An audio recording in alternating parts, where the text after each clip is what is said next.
Bonjour à toutes et à tous et merci d'être présents à cette conférence du 10e Festival de géopolitique de Grenoble.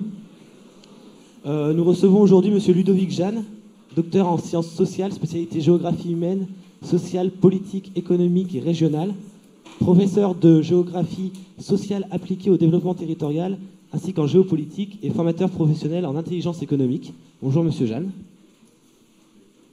Vous êtes arrivé aujourd'hui au constat que certains événements lointains, notamment au Moyen-Orient, ont des conséquences proches pour de plus en plus de citoyens, et qu'on est arrivé aujourd'hui à une telle intensité qu'ils en deviennent des facteurs de transformation sur nos sociétés. Et c'est pourquoi vous êtes ici, pour nous parler des effets des interventions militaires américaines sur l'évolution de la menace islamiste. Merci beaucoup, Marceau, pour cette introduction. Bonjour à toutes et à tous. Donc effectivement, je suis géographe. On est quelques géographes à participer à ce festival. Pour ma part, et à regret, il y a quelques années que je n'étais pas venu, et je suis donc particulièrement heureux de participer à nouveau à ce festival et en particulier à cette édition. Donc je vais vous parler effectivement des conséquences, en tout cas de certaines des conséquences des interventions américaines, et vous verrez que j'ai mis en sous-titrage et plus largement occidental, car il ne faut quand même pas mettre tout sur le dos de nos amis et meilleurs ennemis américains. Certaines donc des conséquences de leurs interventions, et derrière ces interventions évidemment se cachent les motifs, les motivations et donc les représentations qui ont guidé certaines de ces décisions. Alors vous voyez, j'ai mis un sous-titre, le forgeron et le mercure. Je vais vous expliquer dans quelques secondes la signification de ce sous-titre étrange, qui était le titre original d'ailleurs de ma conférence, et dont je dois bien reconnaître que ce n'est pas très explicite, et que le titre que l'on a mis finalement est beaucoup plus clair. Juste un commentaire sur cette photo, sur cette image plus exactement. Cette image est en soi un document, puisque c'est extrait de l'une des publications de Daesh, en l'occurrence Dar el-Islam, qui était, la publication était, parce qu'elle est maintenant interrompue, ils ont rationalisé leur processus de publication, donc était la publication francophone donc, de l'État islamique. Et donc, vous voyez que cette affaire de propagation, diffusion des activités de l'État islamique, eh bien, c'est tout à fait clairement présent dans leur esprit et donc dans leurs objectifs stratégiques, parce qu'ils le dessinent même dans leur magazine, en indiquant les zones où ils sont, où ils espèrent être, pour trouver de nouvelles zones d'ancrage à partir desquelles ils arriveraient à consolider une présence, comme ils ont réussi à le faire dans la zone irako-syrienne ces dernières années. Alors, cette histoire de forgeron avec et le mercure, d'où est-ce que ça vient? Eh bien, ça vient d'un échange, d'un verbatim qui est prêté à deux hauts responsables du renseignement occidental au lendemain du 11 septembre, en l'occurrence le responsable du contre-terrorisme à la CIA et rien moins que le patron du MI6 britannique. Et l'un aurait dit, je prends des précautions parce qu'on ne prête qu'aux riches, comme vous le savez, donc comme je n'ai pas eu l'occasion d'interviewer ces messieurs, j'ai vérifié mes sources, mais je n'ai pas pu les interroger directement, ça viendra peut-être un jour. L'un aurait dit on ne prend plus de gants, et l'autre aurait répondu ne craignez-vous pas qu'en frappant une flaque de mercure avec un marteau, il n'éclate en 1000 morceaux. Donc c'est là l'analogie, et c'est là en fin de compte le point de départ de la réflexion que je vous propose aujourd'hui. Est-ce que finalement la manière dont les Américains et plus largement les Occidentaux ont réagi après le 11 septembre n'a pas été de taper violemment et comme un sourd, comme on dit, sur une flaque de mercure, moyennant quoi ils ont engagé le processus qu'espérait au demeurant sur le plan stratégique Al-Qaïda et la mouvance djihadiste, à savoir en fin de compte la propagation des zones de djihad. Alors, voilà la question de départ. J'ai un problème technique parce qu'en fait, ça ne défile pas en même temps à l'écran. Et est-ce que c'est possible de résoudre ça? Bon, je vais essayer de faire sans. Donc, la question centrale, c'est celle-ci. Quels sont les effets des interventions donc, extérieures américaines, interventions militaires évidemment, sur la propagation de la menace djihadiste, de la menace terroriste islamiste? Et donc l'hypothèse principale, c'est que ça a eu pour effet effectivement d'amplifier, de faire muter et de diffuser les activités des organisations islamistes, terroristes islamistes. Et donc la méthode que j'ai suivie, que je vais vous présenter en particulier avec un document tout à l'heure, c'est une méthode dite d'analyse par les processus stratégiques. C'est-à-dire qu'en fait, tout simplement, on essaye de construire une représentation graphique des suites d'événements de manière à voir et essayer de discerner comment ces événements ont pu interagir. Et lorsqu'on a des hypothèses causales ou d'interaction, eh bien, on essaye petit à petit de les valider. Ce que je vous présente aujourd'hui, c'est, je dirais, des résultats préliminaires d'une phase de recherche exploratoire. Je prends beaucoup de précautions, comme vous le voyez. Vous verrez tout à l'heure pourquoi, notamment parce que les données qu'on a à traiter sont complexes, posent des tas de problèmes méthodologiques à traiter. Alors, premier argument, dans notre effort de réponse à la question qu'on vient de poser, premier argument, quels étaient les objectifs officiels des interventions en Afghanistan et en Irak ? Eh bien, évidemment, il y avait la volonté, l'objectif de stopper les organisations djihadistes et plus largement le phénomène djihadiste. Bon. Et vous avez d'ailleurs là, je vous ai mis un verbatim, qui est un discours radio diffusé de George Bush en février 2003, voilà, qui vous donnera une idée, notamment par rapport à la justification apportée par l'administration Bush, l'équipe Bush, à l'intervention en Irak. Vous verrez que là aussi, on en faisait des tonnes pour faire le lien avec le risque terroriste et donc la nécessité d'intervenir en Irak. Donc, il y avait évidemment cet objectif-là. Et si aujourd'hui, on pose la question de savoir, on est quand même quelques années après, 2001 et 2003 maintenant, on est 15 ans après, si on pose la question de savoir aujourd'hui, est-ce que la mouvance djihadiste a disparu, est-ce qu'elle a significativement et durablement été affaiblie ou même neutralisée dans sa capacité d'action, la réponse est non. Non, ou alors dans des périodes dans lesquelles on se trouve aujourd'hui, où on se réjouit parce que, à raison, mais peut-être un peu trop vite, parce que l'État islamique a régressé et a quasiment disparu, semble-t-il, en tout cas dans sa forme étatisée ou semi-étatisée dans la zone syro-irakienne. Mais je pense et je crains en fait qu'on ne se réjouisse un peu trop vite. Donc les données montrent au contraire une activité toujours très élevée, avec dans certaines zones une létalité particulièrement aggravée. Vous le verrez tout à l'heure, je vais vous présenter des documents et notamment des cartes.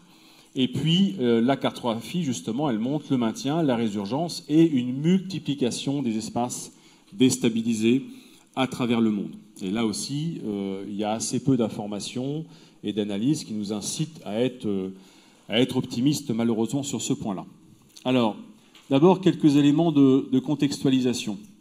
Ce sont des documents de travail, juste pour montrer que ce sont des idées empruntées d'ailleurs à Gilles Kepel, qu'il y a plusieurs générations de djihad, il y a plusieurs générations de terrorisme islamiste violent. Et que chacune de ces générations, elle a évidemment une histoire, hein, d'où les couleurs, je dirais, décennie par décennie, et c'est aussi l'histoire de mutations successives. Et ça, c'est un point qui est très important, parce que le fait qu'il y ait ces mutations successives indique qu'il n'y a pas de raison qu'il n'y ait pas de mutation à venir. C'est-à-dire que le questionnement que nous devons tirer de cette observation-là, relativement bien étayé par Kepel dans ses publications, c'est qu'on doit se poser la question, mais c'est quoi la prochaine mutation? C'est quoi la prochaine étape? Qu'est-ce qu'ils vont encore inventer, si vous me passez l'expression? Et quand on regarde dans le détail en termes d'organisation de référence, de téléologie, d'ennemis désignés, etc., on voit bien, alors là aussi c'est un document de travail, donc il est en cours de construction, je dirais, mais on voit bien les évolutions. Hein. Et par exemple, de Al-Qaïda à Daesh, on voit le changement d'ennemi prioritaire. Certes, l'ennemi c'est toujours l'Occident, mais on est passé d'un ennemi prioritaire qui était les États-Unis à un ennemi prioritaire qui est l'Europe. Et derrière ce changement de cible se cache un changement de tactique.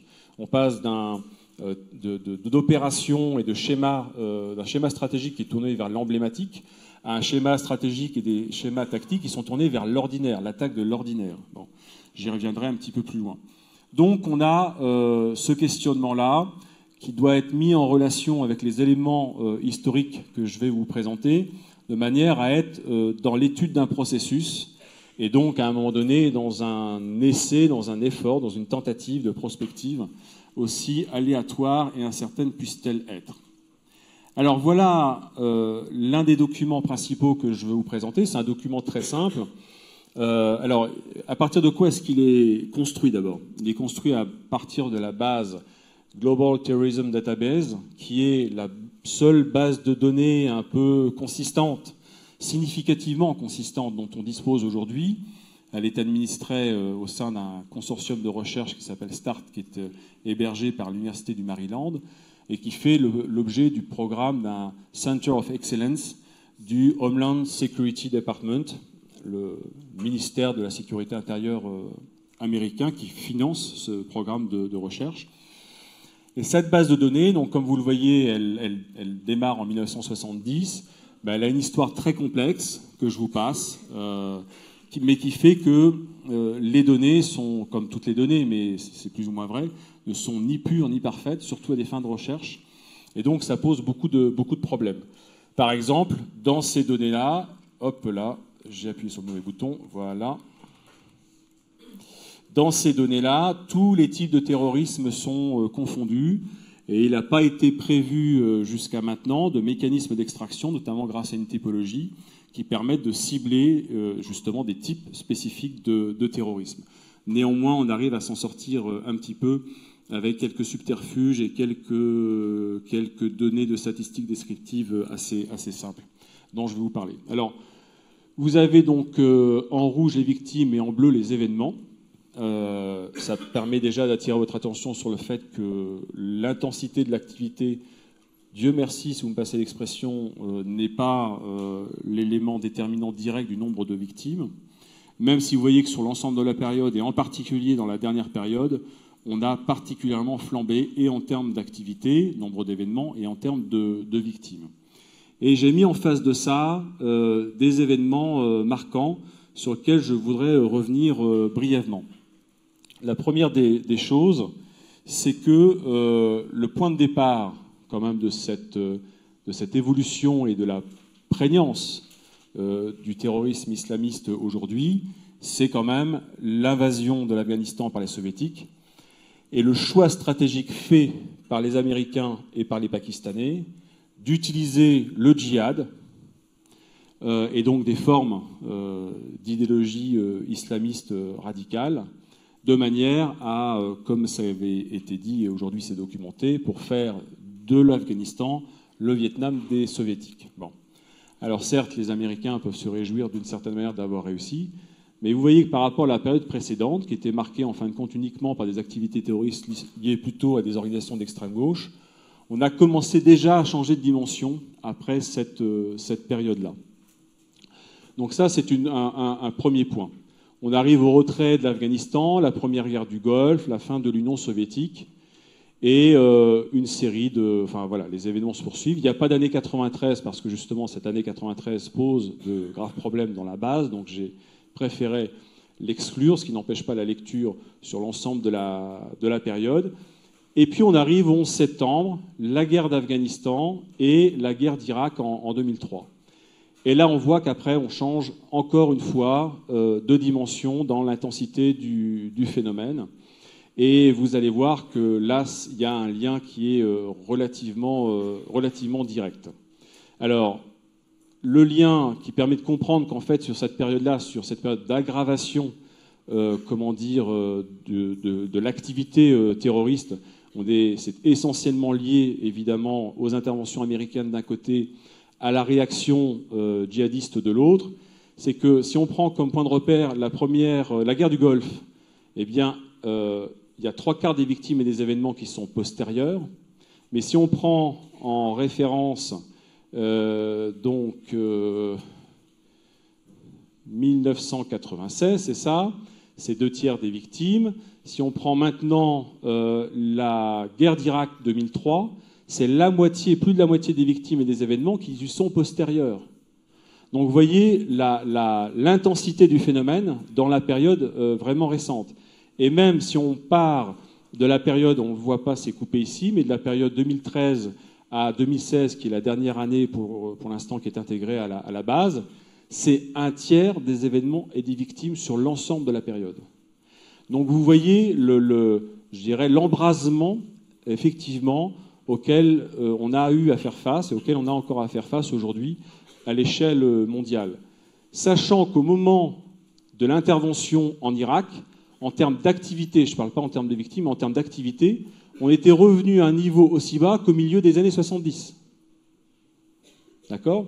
Donc la réalité, c'est qu'au moment de la guerre d'Irak, on était revenu à une situation finalement de basse activité. Alors, il y avait évidemment plus de victimes, donc là ce sont uniquement des décès, je ne comptabilise pas les victimes blessées, parce qu'on a changé de méthode, les moyens technologiques ont évolué, donc ça fait effectivement plus de victimes, mais l'activité avait considérablement baissé au moment où l'équipe Bush décide d'aller en Irak dans les conditions que vous connaissez. Donc au total, sur l'ensemble de la période, c'est 170 000 événements, c'est plus de 334 000 victimes, donc en 46 ans, et le tiers en l'espace sur les 4 dernières années. Hein, à partir de 2016, 2017, on n'a pas encore les statistiques.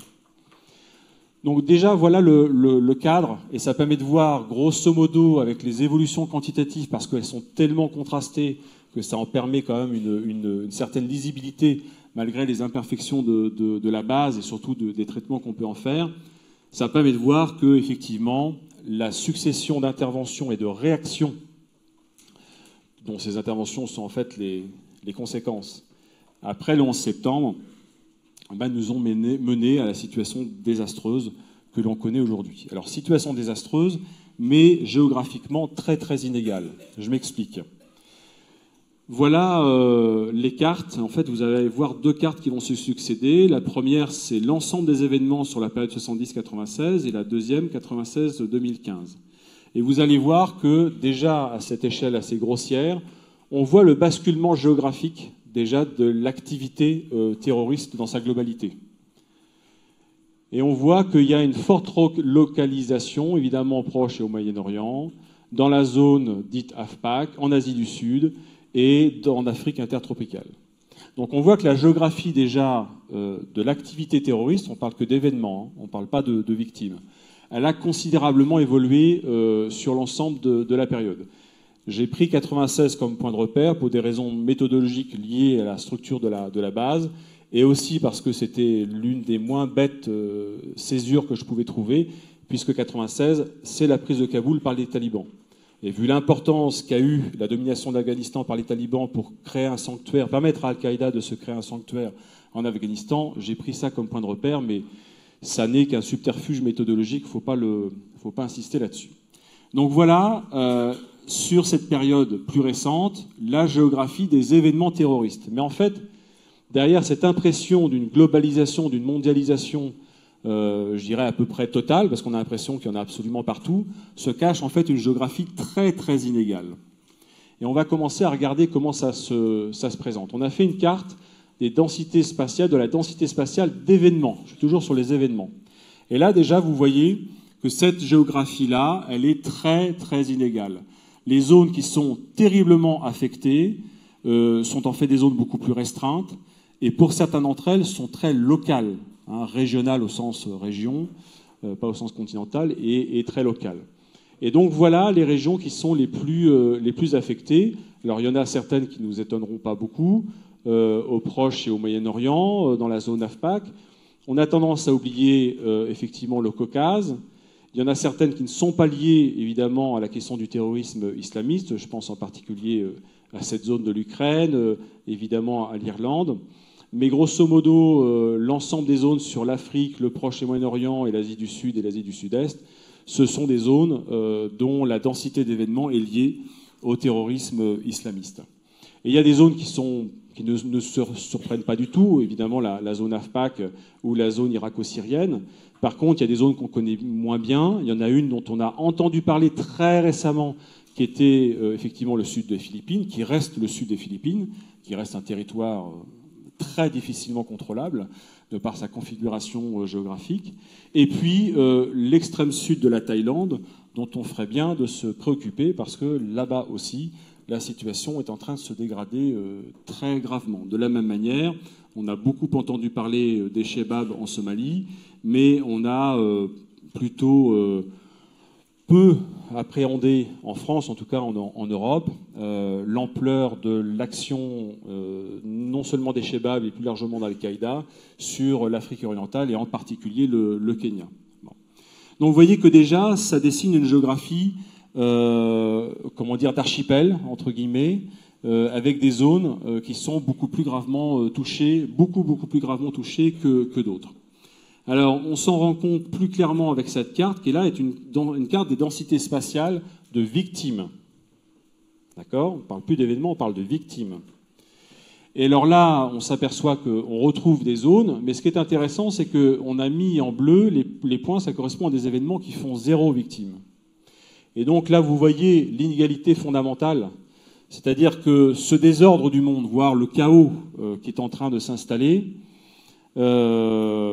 il fait à une échelle, je dirais, macro, ça provoque un embrasement qu'on vient de voir tout à l'heure sur le diagramme, mais cet embrasement, il est très inégalement réparti dans l'espace. Et finalement, l'Occident, et en particulier les Américains, certes, il y a le 11 septembre, mais la réalité, c'est que l'Occident reste très largement à l'abri de la létalité terroriste. Des événements, il y en a beaucoup qui sont empêchés, certains ne sont pas empêchés, mais la réalité, c'est que ça produit comparativement beaucoup moins de victimes que dans d'autres régions du monde. En 2017, entre fin mai et début juin, il y a eu un enchaînement d'événements qui était caricatural de ce point de vue-là. Fin mai, Kaboul, 150 morts. Londres, début juin, 8 morts. Paris, début juin, 0 mort. Voilà. Il y a eu une suite d'événements là qui était le reflet de la géographie que nous dessine le traitement de cette base. Mais on voit quand même l'effet d'éparpillement, non seulement des zones de forte activité en termes d'événements, mais aussi des zones durement touchées en termes de morts, en termes effectivement de gens qui décèdent suite à des attaques terroristes. Donc évidemment, il n'y en a pas 100, mais elles ont tendance à se multiplier et à se disperser à travers le monde arabo-musulman, dont vous savez qu'il occupe une surface très importante allant de l'Atlantique pratiquement au Pacifique si on va sur la côte est de Mindanao. Autre carte pour situer un petit peu, le phénomène. Donc là, ce sont les événements ayant fait plus de 50 victimes ou de 100 en haut et 100 victimes en bas. Donc vous voyez qu'ils sont ces événements très létaux sont évidemment et fort heureusement beaucoup moins nombreux. Et on a fait la concentration spatiale de ces événements les plus létaux en faisant un calcul un peu complexe à expliquer. Mais en gros, si on fait le cumul du nombre de victimes en partant des événements qui ont fait le plus de victimes vers ceux qui en ont fait le moins, on obtient la première carte. D'accord ? Et si on fait l'inverse, on obtient la deuxième carte. Donc concrètement, ça veut dire que les événements qui sont dramatiquement meurtriers sont très localisés, sont dans des zones qui sont très très limitées. Fort heureusement pour nous, mais c'est dramatique évidemment pour les populations locales. Donc ça veut dire qu'évidemment, ces zones-là sont vraiment les zones les plus exposées. Le cas du 11 septembre est un cas à part. Il est un cas évidemment à part parce que, évidemment, il y a eu le nombre de victimes que vous savez, qui est tout à fait exceptionnel, mais il est relativement peu probable, espérons-le en tout cas, qu'un tel événement se reproduise et se reproduise souvent. Bon.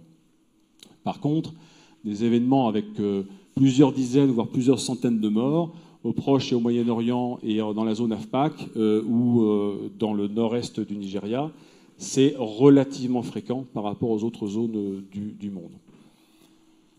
Et enfin, la densité spatiale des événements les plus létaux. Donc vous voyez, on retrouve toujours un peu les mêmes zones. Là, on est sur plus de 50 victimes et là, sur plus de 100 victimes. Donc vous voyez la situation dans laquelle on se trouve. Si on prend la variable de la létalité, on est sur des choses sur un effet du terrorisme islamiste qui est heureusement très localisé et qui est en fait un phénomène territorial qui est lié aux situations locales. Ces situations locales, évidemment, pour plusieurs d'entre elles, ne peuvent pas être déconnectées des interventions et des décisions stratégiques prises par les puissances occidentales, à commencer par les Américains, et aussi déconnecter des non-décisions également, hein, parce que si on veut comprendre la situation dans laquelle on se trouve aujourd'hui, il faut comprendre le rôle et le poids qu'a pu avoir la guerre d'Afghanistan et ensuite la guerre d'Irak, mais il faut aussi mesurer l'impact qu'a eu et qu'a encore aujourd'hui la décision d'Obama de ne pas intervenir en temps et en heure en Syrie. Voilà la carte qui synthétise un petit peu beaucoup des choses que je vous ai dites. Et vous voyez la géographie très très inégale et en même temps l'effet de dissémination de la mortalité liée à l'activité du terrorisme djihadiste. Alors, qu'est-ce qu'on constate? Donc des effets de dissémination géographique du risque et l'élévation locale de sa dangerosité.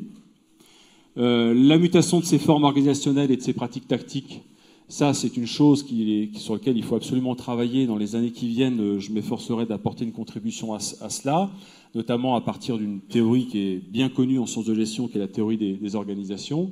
Il faut bien comprendre que les organisations terroristes islamistes sont des organisations innovantes. Ce sont des organisations innovantes. Dit comme ça peut choquer. Mais la réalité est que si on parle de mutation, comme je le faisais tout à l'heure, on doit prendre acte que derrière, il y a eu des efforts d'innovation. Alors certes, on se passerait bien évidemment de ces innovations, mais il faut bien le traiter d'un point de vue théorique pour ce que c'est-à-dire un effort d'adaptation et de débordement aux réactions et aux stratégies adoptées par l'adversaire, en l'occurrence pour eux l'Occident. Et puis cette géopolitique des conflits, eh bien, elle a fait éruption dans nos espaces de vie, nos espaces sociaux. Et c'est de cela maintenant dont je veux vous parler, parce que c'est l'une de mes préoccupations principales, c'est comment des phénomènes, des conflits qui avant nous étaient lointains pour la plupart d'entre nous, parce que le 11 septembre, c'est choquant, mais la plupart d'entre nous peut quand même se dire, bon, moi le World Trade Center, j'y suis jamais allé, et puis si j'y suis allé, c'était brièvement comme touriste, j'y vais pas tous les jours. Donc ça reste quelque chose de lointain. Géographiquement, évidemment pour nous, même si on attaque un haut lieu à Paris, je veux dire, c'est Paris, c'est choquant, mais on ne se sentira pas menacé soi-même individuellement. Et c'est cela qu'a véritablement, partiellement réussi à changer l'État islamique, et c'est de cela dont je vais vous parler maintenant. La première des choses qui traduit le rapprochement entre la plupart des citoyens et le sentiment de danger, eh bien, c'est que les actions menées par l'État islamique ou suscitées par l'État islamique, je ne vais pas m'étendre sur ces différences-là, a provoqué des réactions jusqu'à des échelons territoriaux, locaux, pour essayer de faire face à une menace qui était à la fois nouvelle, qu'on a du mal à cerner, qu'on a encore plus de mal à évaluer et à situer dans le temps et dans l'espace. Donc on a vu fleurir dans nos espaces urbains ce genre de solutions, vous en avez forcément vu ici ou ailleurs, avec ces blocs de béton mis en place pour se préserver de la technique d'attaque par la voiture bélier. Évidemment, l'attaque de Nice a eu un rôle majeur dans la prise de conscience et dans la réaction un peu précipitée et désordonnée politique à un échelon local. Et d'ailleurs, ça, ce sont des photos qui ont été prises. Ça, celle-ci, elle est sur le net, elle vient de Lille. Ça, ce sont des photos prises sur le terrain à Caen. Et cette photo-là, je l'ai prise parce que ce jour-là, il y avait un camion de livraison à proximité, vous voyez, d'un manège pour enfants, dont le format ressemble étrangement au camion utilisé à Nice pour l'attaque donc du 14 juillet. Donc ça, c'est une des premiers types de réactions qu'on observe. Là, on est aussi à Caen. Vous voyez, lors de manifestations, donc il n'y a pas très longtemps, en novembre 2018, des blocs de béton avec des barrières mis en chicane pour préserver l'accès à une place importante de Caen. Alors, cette réaction sociale et politique, donc j'appelle réaction sociale en fin de compte les attentes plus ou moins confuses, souvent en partie inexprimées de la population en termes de sécurité, de protection par rapport à cette menace.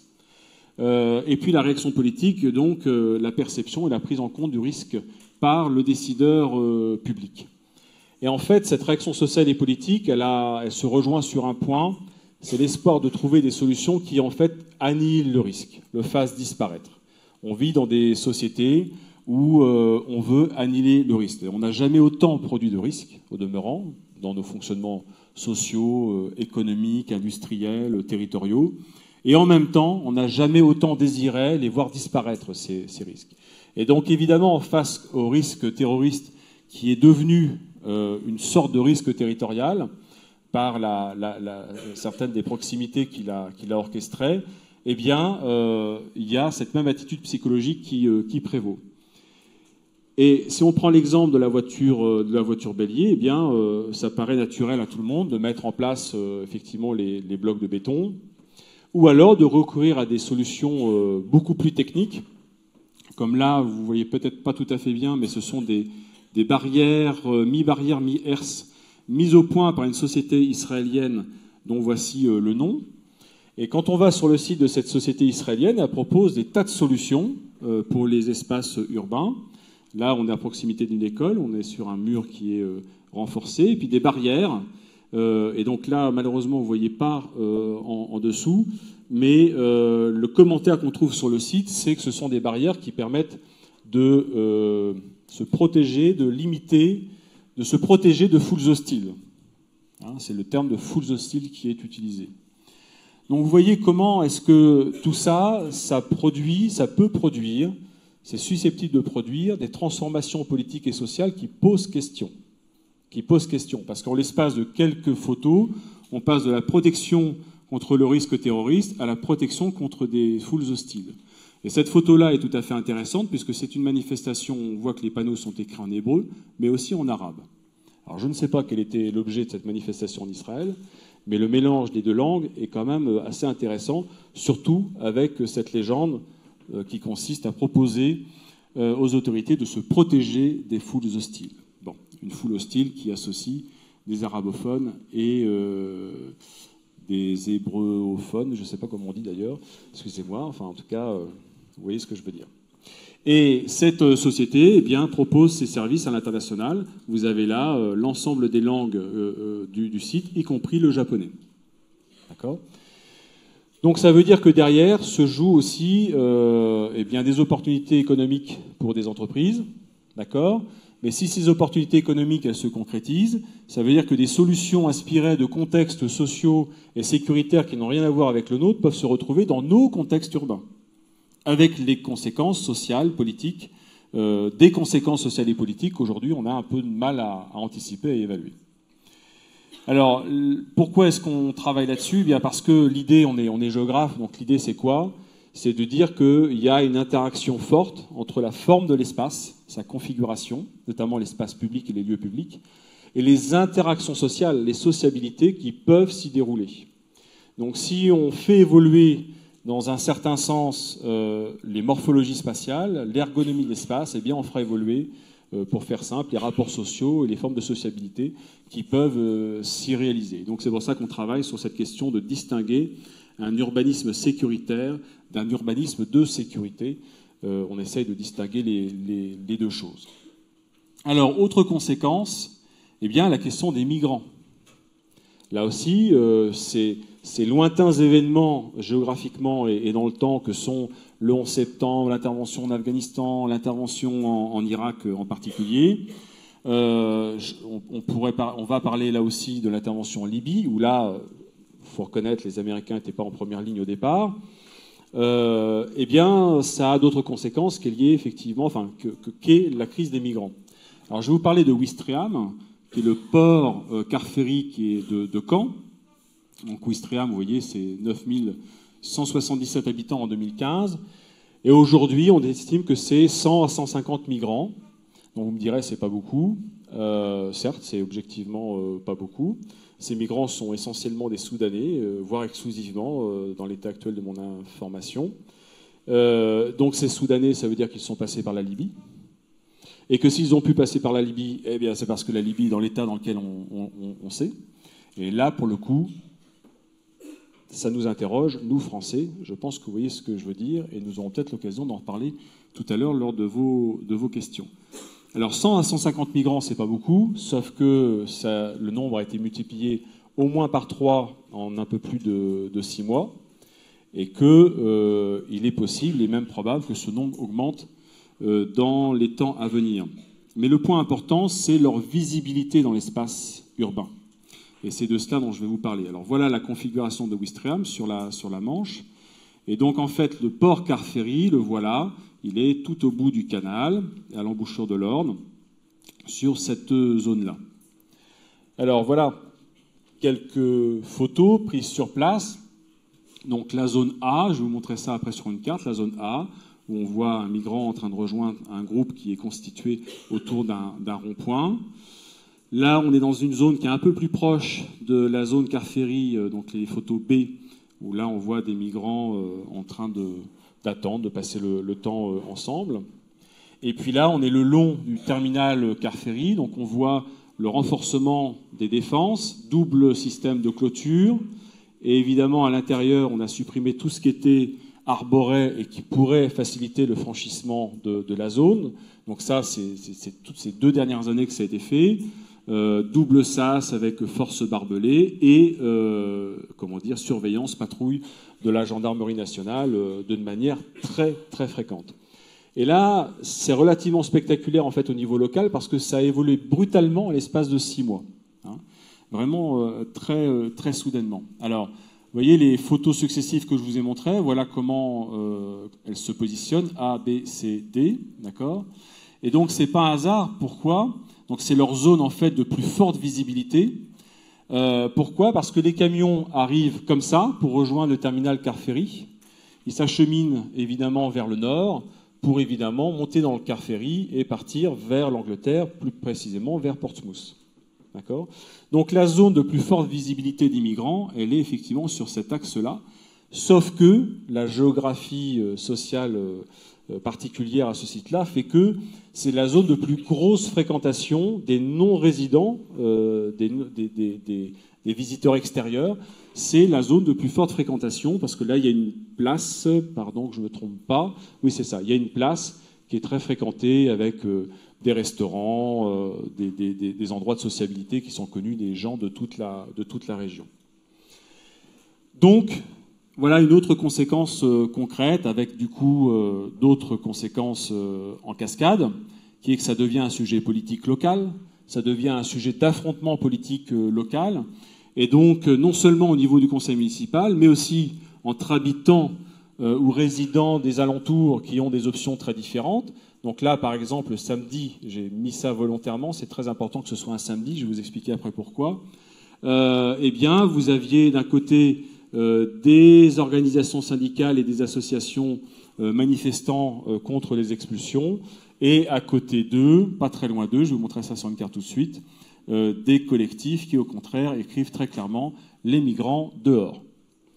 Tout ça à quelques mètres les uns des autres. Donc ça devient un sujet de confrontation politique sur ce petit territoire d'à peine 10 000 habitants. Alors, cette manifestation de février 2018, elle a eu lieu dans une autre zone qui est un petit peu à l'ouest du terminal Carféry, hein, sur la plage dite de Rivabella, ça fait rêver. Hein. Et voilà une photo satellite. Et donc les pro-migrants étaient ici, tandis que les anti-migrants étaient ici. Et c'est pas anodin du tout, parce que c'est le lieu, cet espace-là, avec ses commerces, le casino, la promenade, avec des planches et tout le bazar. On n'est pas Deauville, hein, mais il y a quand même des planches pour marcher. Eh bien, c'est la zone qui est la plus fréquentée à Ouistreham par les visiteurs de toute l'agglomération caennaise et même au-delà quand ils viennent se promener à Ouistreham. Donc, forte visibilité aussi de cette confrontation politique, et le fait que ce soit un samedi, c'est pas anodin. Inutile de vous dire qu'un mardi matin, hors vacances, il y a assez peu de monde, surtout en cette saison-là. Par contre, le samedi, oui, vous avez des chances d'avoir le mieux de la fréquentation de ce site-là à cette saison-là. Donc ça, c'est encore une des autres conséquences. Vous voyez comment ça vient agiter les sociétés locales et les engager dans des confrontations politiques qui ne sont pas pour faciliter la vie politique locale, loin s'en faut. Malgré tout, cette question des migrants, elle n'est pas nouvelle. Déjà en 2003, j'avais bossé avec un collègue qui, lui, s'était expatrié en Grèce. À l'époque, c'était sympa de s'expatrier en Grèce. Et plus précisément à Patras, donc dans le nord du Péloponnèse. Et là, eh bien, il avait observé, vous voyez, des migrants. À cette époque-là, à cet endroit-là, c'était des migrants afghans, en train, évidemment, de tenter la même opération, c'est-à-dire attraper un car ferry, sauf que là, en l'occurrence, c'était pour rallier l'Italie. Et là, on voit le camp de migrants de l'époque. Donc, ces phénomènes migratoires, déjà en 2003, et là, en l'occurrence, avec des Afghans, et on est dans l'Union européenne, étaient déjà présents. On ne peut pas être très, très surpris.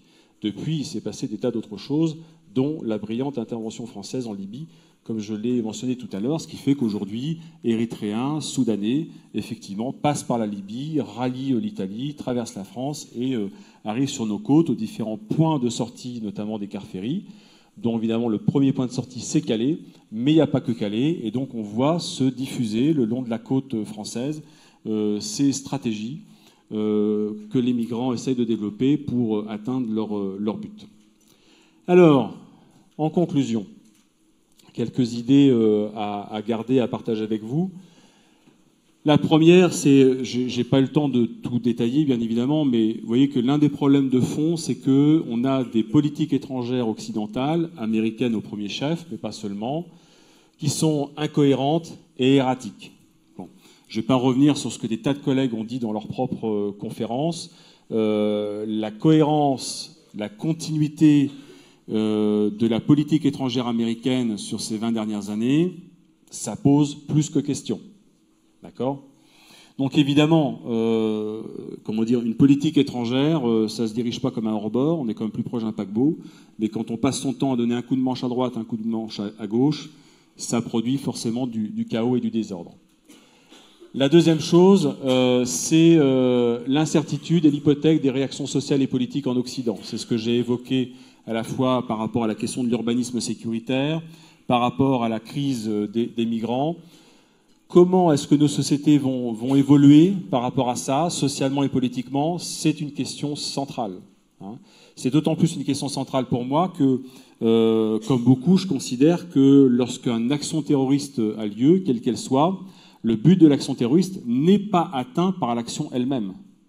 Son but, il se joue dans la réaction sociale et politique à l'événement. Autrement dit, une action terroriste n'a pas les moyens de déterminer de manière sûre l'issue de l'affrontement, parce qu'il dépend presque complètement de cette réaction sociale et politique. Il faut sans aucun doute changer drastiquement les modèles d'intervention.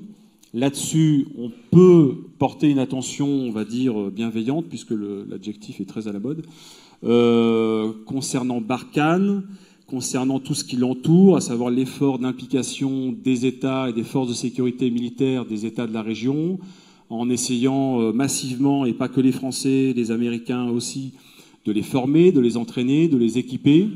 Donc, effectivement, c'est un changement de paradigme. Il faudra suivre de près l'efficacité et les résultats de ce changement de paradigme. Résultats et efficacité qui ne peuvent pas être mesurés à l'aune de quelques mois ou de quelques années par rapport aux enjeux dont on parle. L'autre problème que posent ces éléments-là, c'est comment endiguer la multiplication des théâtres par le redéploiement des combattants djihadistes. Certes, on se focalise beaucoup sur le problème des revenants. Il y a d'excellents bouquins qui ont été publiés là-dessus ces derniers mois. Mais on ferait bien de se préoccuper tout autant, les services s'en préoccupent, Dieu merci, du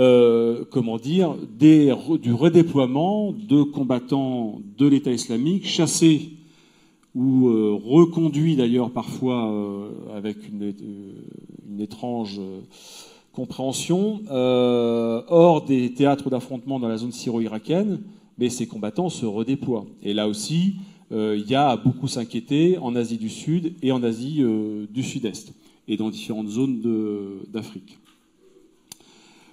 Il y a un enjeu stratégique dont on parle peu en France, et moi j'en parle de plus en plus parce que ça m'inquiète, c'est l'enjeu stratégique tunisien. Je m'explique. La Tunisie est le seul pays à avoir à peu près réussi sa révolution démocratique. plutôt réussi d'ailleurs, hein, parce que je vous rappelle que la démocratie, la République en France a mis presque un siècle à s'installer. Hein, donc on ne va pas leur faire de critiques exagérées. Ce qui me préoccupe, c'est que on ne peut pas vaincre, à mon avis, un ennemi, un adversaire du type du terrorisme islamiste si on ne lui oppose pas une proposition alternative. Et la proposition alternative, c'est quoi? C'est de démontrer qu'un pays arabe et musulman peut réussir. Qu'il peut réussir économiquement, qu'il peut réussir politiquement, qu'il peut réussir socialement. Et le seul État aujourd'hui qui peut faire cette démonstration-là à l'issue d'une révolution, c'est la Tunisie. Alors si on veut vraiment faire quelque chose pour l'avenir, à mon avis, on a intérêt, nous occidentaux et en particulier nous Français, à aider massivement, continuellement, et pas de manière erratique, comme je le disais tout à l'heure, nos amis tunisiens pour résoudre les problèmes qu'ils ont à résoudre. Et Dieu sait s'ils ont effectivement des défis considérables devant eux pour poursuivre leur chemin. Cesser de surréagir également, alors ça c'est dans la littérature spécialisée dans le contre-terrorisme, c'est aujourd'hui relativement bien documenté. Qu'est-ce qui se cache derrière tout ce que je vous ai dit tout à l'heure? Eh bien, c'est une surréaction des États occidentaux, des Américains en particulier, par rapport aux attaques et aux menaces dont ils ont pu faire l'objet. Alors, autant on peut comprendre la réaction qui a consisté en la guerre d'Afghanistan dès 2001, autant évidemment on ne peut pas comprendre celle d'Irak. Et en tout cas, ce que cette longue période a démontré, c'est que la réaction qui consiste à mener une opération militaire de destruction ou de neutralisation, comme on dit, n'est pas une réponse. C'est sans aucun doute quelquefois une réaction nécessaire, inévitable, mais c'est certainement pas une réponse stratégique. Donc, éviter de surréagir. Quand j'évoque le cas libyen, c'est pour faire référence non pas à l'intervention initiale, ô combien désastreuse à différents égards.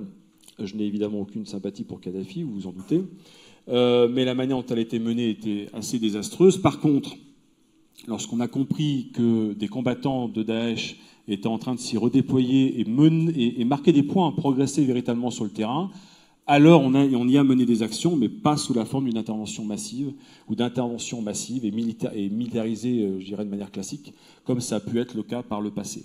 Les forces spéciales occidentales, françaises et américaines entre autres, sont intervenues énormément en Libye, mais sur des modes opératoires qui n'ont rien à voir avec les opérations précédentes. Moyennant quoi, l'extension, l'ancrage, je dirais solide, consolidé de l'État islamique en Libye a réussi à être relativement endigué jusqu'à maintenant. Et puis enfin, il y a quelque chose dont je n'entends pas parler, et pourtant moi qui me préoccupe aussi, c'est l'hypothèse de la résurgence d'Al-Qaïda. On raisonne aujourd'hui comme si Al-Qaïda s'était réglé parce que c'est ringard, l'État islamique a pris la place, etc. Alors reste cette question des futures mutations.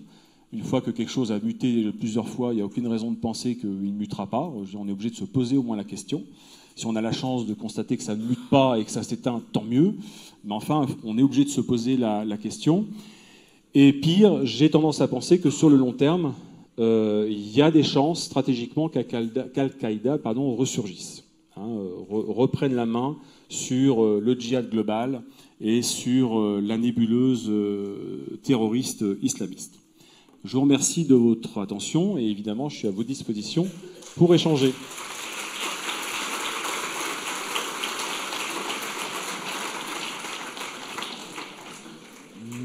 Merci Monsieur Jeanne. On va maintenant passer aux questions au public.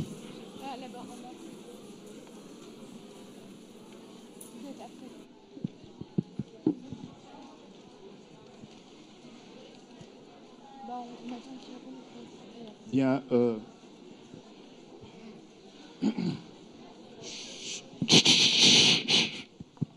Silence, s'il vous plaît.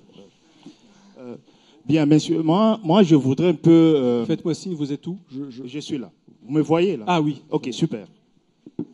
Bien, moi, je voudrais un peu me focaliser sur la sémantique. Le mot terrorisme islamiste. Moi, je ne comprends pas, parce que quand on parle de terrorisme islamiste, dans le mot islamiste, il y a le mot islam. Et le commun des mortels, les gens qui ne sont pas avertis, quand vous leur dites le terrorisme islamiste, ils vont comprendre que ça a un lien avec l'islam. Alors que moi, je ne pense pas que l'islam est une religion violente. Moi, je ne pense pas à ça. Parce que si vous demandez, vous posez la question aux musulmans, ils vont pas. C'est vraiment une religion qui n'est pas violente. Mais pourquoi on utilise les mots terrorisme islamiste? Parce que les chrétiens aussi, il y a le mot christianisme.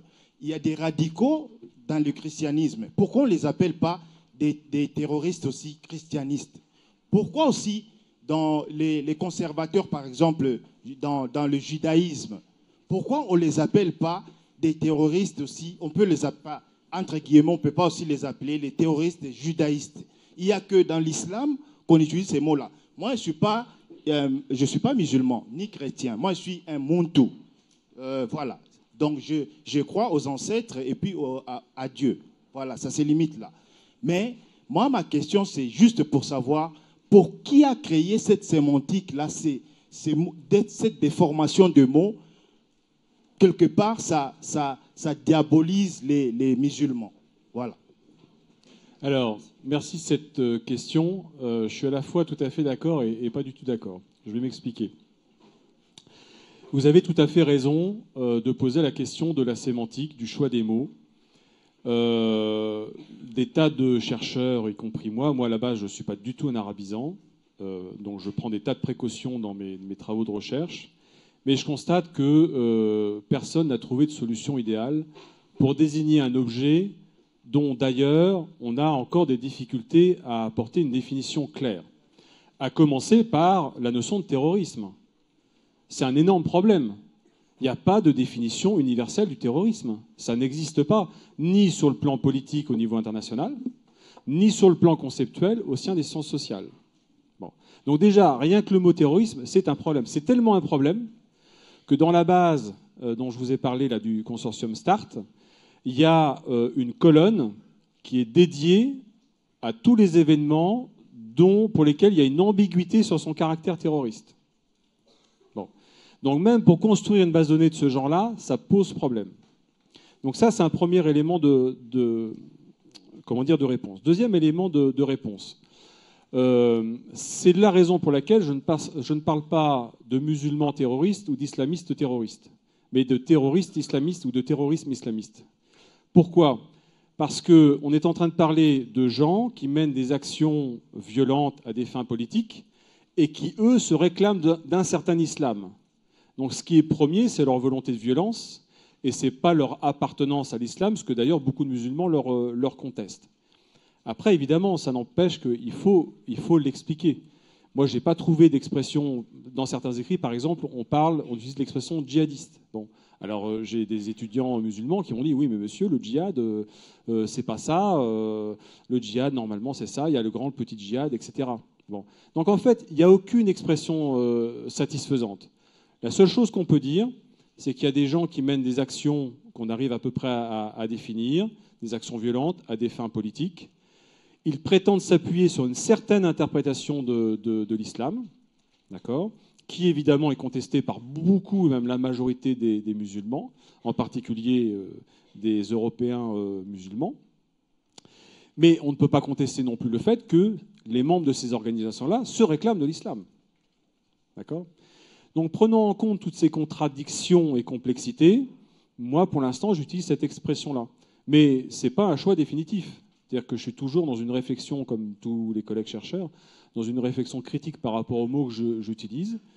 Voilà. Pour l'instant, je n'ai pas trouvé mieux, plus précis, moyennant quelques explications, pour désigner l'objet que j'essaye de saisir. Mais sachant que nommer un objet, c'est toujours une opération périlleuse. Parce que le comprendre, ce serait pouvoir le nommer parfaitement, mais si on le comprenait déjà, on ne ferait pas de recherche dessus.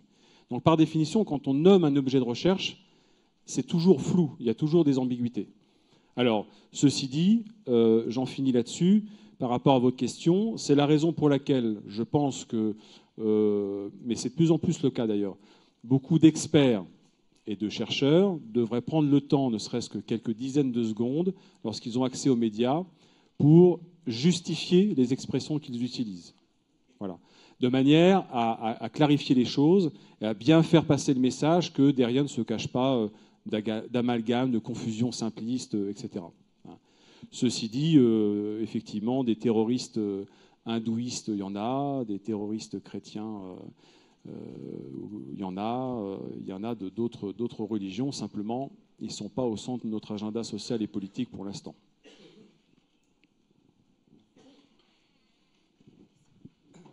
Oui, bonjour. Alors moi, il y a quelque chose qui m'a gêné dans votre présentation.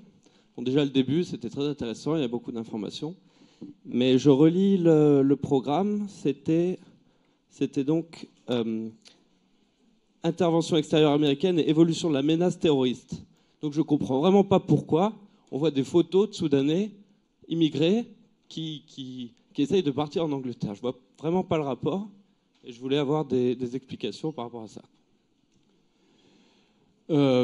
Alors, je ne vais pas chercher à justifier, vous savez, l'écriture d'un programme et d'un brief, c'est jamais une science très exacte. Maintenant, sur le fond, tout ça a un rapport, parce qu'on voit bien que dans les représentations sociales qui se construisent et qui se partagent, pas forcément sur les réseaux sociaux, simplement dans la vie sociale de tous les jours, dans les discours qui sont tenus par différents acteurs politiques, tous ces événements-là sont amalgamés. Même ceux qui prétendent ne pas faire d'amalgame, lorsqu'on analyse leur discours et leur posture politique et le discours qu'ils construisent, en réalité, ce discours construit souvent un amalgame. Et c'est un problème. Je vais vous donner un exemple. Évidemment, comme beaucoup de géographes, j'essaye de faire faire mes étudiants un maximum de terrain. Il y a une commune qui est contiguë au nord-est, contiguë à Caen, au nord-est de Caen, qui s'appelle Hérouville-Saint-Clair. Cette commune concentre, c'est la commune il y a environ, je crois, 20 000 habitants, avec une très très forte communauté musulmane. C'est sans doute la commune dans le Calvados qui a le plus de Français de confession musulmane. Lors de leur travail de terrain au premier semestre, mes étudiants sont revenus en jury et m'ont dit tel et tel acteur laisse entendre que via la communautarisation, il y a des risques de radicalisation et que donc il faut agir, etc. Et là, évidemment, j'ai aussitôt réagi en leur disant mais là, il faut vraiment que vous concentriez vos investigations parce que s'il y a des discours que certains acteurs locaux sont en train de construire qui laissent penser que à Hérouville-Saint-Clair, il y a une partie de la population qui est en cours de radicalisation, alors ils laissent entendre qu'ils peuvent être une source, une menace terroriste à moyen ou à long terme. Donc vous voyez comment tous ces processus-là, et c'est là l'un des problèmes de fond, à mon avis, auxquels il faut qu'on s'attaque, les chercheurs en sciences sociales, tous ces processus-là interagissent les uns avec les autres. Et pas seulement dans le débat médiatico-politique national. À un échelon local, on voit comment ça vient en interaction pour produire de nouveaux types de stéréotypes qui sont extrêmement problématiques, voire dangereux pour la vie sociale des populations locales. Donc voilà pourquoi, pour moi, tout ça est intimement lié, ne serait-ce que parce qu'il y a des discours politiques qui ont un caractère performatif, c'est-à-dire qu'à force d'affirmer l'existence d'un lien, on finit par le susciter, ou on finit par faire croire qu'il existe déjà. Non, je suis en train de vous donner l'explication, donc je nie avoir fait le lien, je suis désolé.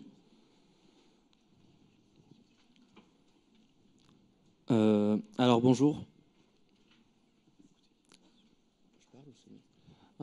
Bonjour, tout d'abord je voulais vous remercier pour votre conférence qui était fort intéressante. En conclusion, vous avez évoqué le cas d'une résurgence d'Al-Qaïda. Je voulais savoir quelle forme reprendrait Al-Qaïda si on sera véritablement dans son ancienne forme, une forme pyramidale et transnationale, ou si Al-Qaïda va s'inspirer des méthodes de Daesh avec une stratégie plus territoriale et de djihad de proximité. Alors, je ne vais pas jouer les messieurs soleil, j'en serais bien incapable. Quels sont les éléments de réflexion que je retiens pour l'instant ? Premièrement, Al-Qaïda et l'État islamique ont des vraies graves divergences idéologiques. Notamment, et là des collègues islamologues ou arabisants seraient plus qualifiés que moi, notamment autour de ce qu'on appelle le takfirisme, donc l'excommunication entre guillemets. Et là-dessus, Al-Qaïda a toujours une posture relativement claire et qui est tout à fait opposée à Daesh, c'est-à-dire que Al-Qaïda a une stratégie inclusive, alors qu'effectivement l'État islamique a une stratégie de clivage, de coupure et de stigmatisation et voire de meurtre, hein, puisque c'est le fond de l'affaire, comment dire, des musulmans qu'ils vont caractériser comme étant mécréants parce que n'adhérant pas à leur proposition. D'ailleurs, on a commencé un travail qui a consisté à analyser d'un point de vue statistique les corpus textuels produits par Daesh. En l'occurrence, on a récupéré les supports électroniques des magazines. Pour l'instant, on est sur le corpus francophone. On a commencé un peu le corpus anglophone. Et les premiers essais de traitement statistique, parce que le corpus est presque entièrement codé, c'est tout à fait intéressant. On s'est retrouvé avec une classe de mots dont le premier des mots, c'était s'abstenir. On s'est dit, mais qu'est-ce que ça veut dire, quoi ? Donc on a cherché dans la littérature, on a échangé avec quelques collègues arabisants, et en fait on a assez rapidement compris, c'est que si vous vous abstenez, en fait, je synthétise, hein, mais si vous vous abstenez de nous soutenir, si vous vous abstenez d'être avec nous, vous êtes contre nous. Donc c'est très révélateur, hein, et ça arrivait vraiment en premier au niveau de l'analyse statistique. Voilà. Donc déjà, il y a des coupures, des ruptures idéologiques entre les deux. Et je ne pense pas que ces coupures puissent véritablement disparaître. C'est une première chose. La deuxième chose, c'est que la stratégie de Daesh a montré ses limites. C'est-à-dire qu'avoir un ancrage territorial, à la fin, ça finit par rendre vulnérable, parce qu'une fois que vous avez suffisamment concentré de ressources, ce qu'ils ont fait dans la zone irako-syrienne, on peut vous attaquer, détruire ces ressources, et vous repartez pas à zéro, mais en tout cas, vous repartez vraiment. Alors que quand vous êtes un réseau, vous êtes mouvant et que vous n'êtes pas dans une logique de territorialisation, vous êtes déjà beaucoup plus difficilement saisissable. Confère la très grande difficulté qu'ont opposé les leaders d'Al-Qaïda à l'activité de l'armée américaine et de ses services de renseignement. Donc je ne crois pas qu'Al-Qaïda adoptera la stratégie de Daesh. Ça me paraîtrait très surprenant, d'autant qu'ils n'ont pas, qu'ils ont des vraies différences idéologiques. L'autre point, c'est qui est un point d'interrogation pour moi, c'est que quelle est la zone où Al-Qaïda aujourd'hui est le mieux implanté, le plus actif, le mieux consolidé? Il semblerait que ce soit le Yémen. Et donc, du coup, l'issue du conflit en cours au Yémen peut, à mon avis, avoir un impact important sur les stratégies à venir d'Al-Qaïda. Parce que malgré tout, même si je pense qu'Al-Qaïda n'adaptera pas les stratégies de territorialisation de l'État islamique, Al-Qaïda a quand même besoin, au moins pour un temps, de trouver des sanctuaires. Donc pendant longtemps, ce sanctuaire, c'était la zone AFPAC, ce qui est en partie révolu, mais il y a besoin à un moment donné de sanctuaire, parce qu'il y a besoin de pouvoir se réunir, de pouvoir planifier, de pouvoir former, de pouvoir entraîner. Enfin, il y a tout un tas de besoins opérationnels qu'il faut satisfaire. Et pour ça, il faut trouver un cadre territorial qui ne sera pas le territoire de type État islamique, mais qui soit un peu une niche où on peut faire ça. Donc voilà quelques éléments de réflexion que je peux partager avec vous. Après, l'un des enjeux, c'est, on a vu passer ça dans différentes sources d'information. Ben Laden a des fils, et il semblerait que l'un d'entre eux soit tout à fait dans les pas de son père. Et l'une des hypothèses, mais c'est vraiment qu'une hypothèse, c'est qu'on voit à un moment donné, quand il sera prêt, et si les Américains n'arrivent pas à le rattraper à temps, un Ben Laden 2 arriver. Et là, ça pourrait redonner un prestige à Al-Qaïda, qui pourrait aussi amener... N'oubliez pas qu'il y a beaucoup aussi de groupes qui ont fait allégeance à l'État islamique, qui avant avaient fait allégeance à Al-Qaïda. Rien ne dit que le trajet retour n'est pas envisageable. C'est juste une question de prestige, hein. Si vous êtes une franchise, eh ben vous choisissez la franchise la plus avantageuse. Donc on peut peut-être avoir ce genre d'évolution. Alors, désolé, mais on va devoir s'arrêter là. Merci à toutes et à tous d'être venus et je vous souhaite une très bonne fin de Merci à tous.